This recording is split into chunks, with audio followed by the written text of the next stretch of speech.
大家有禮，小弟係曾卓文 Chapman Chan， 以下想讀一段香港某小學嘅課文，出版商係 Penlois Publishing Limited。 呢段課文由內容以至朗讀嘅形式都係反面教材，所以大家切勿模仿啊！而家嚟㗎喇，大家要有心理準備，咪嚇窒啊！我們的目光隨着國旗不斷上升，耳邊聽着慷慨激昂的國歌，大家都不禁齊聲唱和。這時候，我已忘記了身處什麼地方，心中湧起了難以名狀的感動。我賣力地唱，比任何一次也唱得嘹亮，比任何一次也唱得字正腔圓。平日每天在電視機上聽見演奏國歌，也不曾有這麼深刻的感受。當國歌就畢，國旗也升上了頂點，然後升旗隊和銀樂隊分批離場，換入風笛隊進行10分鐘的表演。第一次在現場觀看升旗禮，我覺得很震撼，我真切感受到自己是一個中國人。過去在教室裏聽老師介紹中國的一切，感覺只是書本上的知識，一切都陌生得很，總令人覺得這麼近那麼遠。但現在我彷彿重新體會到何謂中華民族，什麼是中國人，以及中國人之間那份血濃於水、千絲萬縷的關係。點啊？大家係咪覺得好震撼呢？呢啲就係所謂國民教育、愛國教育啦。呢啲咁嘅國民教育啊，其實係洗腦教育。呢種教育並唔能夠令啲學生真正愛國，只會令到啲學生感到反感、辱罵、反胃、想嘔、討厭。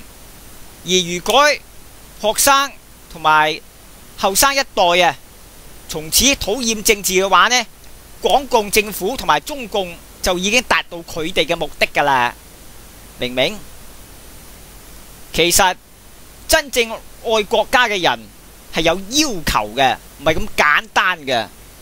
真正愛國嘅人唔會任由共黨喺大陸呢片土地上邊胡作非為，摧殘中華民族嘅文化，濫用呢個殘體字、講蠻語，扼殺知識分子嘅創造能力，以及滅絕所有反對聲音，破壞中國嘅生態環境，譬如截晒所有河流，食晒所有嘅野生生物，斬晒所有嘅樹木。所以我哋一定要反抗中共同埋港共喺香港嘅學校實行呢啲洗腦教育，荼毒下一代嘅生靈同埋心靈。仲有一點就係頭先朗誦嘅方法呢，係而家好多中小學都用嘅方法。呢種咁唔自然嘅方法究竟由邊度嚟呢？其實係借用呢個普通話嘅朗誦方法嘅。皆因啊，普通話廢咗呢個入聲字啦、挨音啦同埋尖音，所以就變咗五音不全啦。逼住呢就要好多時要提高聲浪，嚟到加強語氣，再加埋中共嗰套八股宣傳方法，濫嗌口號嘅形式，就變成頭先嗰啲陰陽怪氣嘅朗誦方法啦。而家好多中小學嘅學生朗誦同埋演講都係用呢種方法㗎，大家就引以為戒好啦。其實啊，粵語抑揚頓挫、五音俱全，非常有呢個音樂感嘅，根本就唔需要特登提高聲浪，搞到誇張失實，就已經可以非常之悅耳，非常之鏗鏘。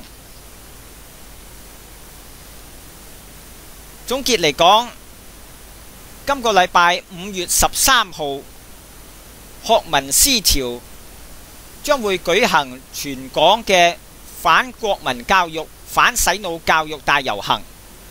小弟並非佢哋嘅成員，不過呢，為咗香港嘅下一代嘅幸福着想，亦都鼓勵大家積極參與嘅。多謝大家收睇，後會有期。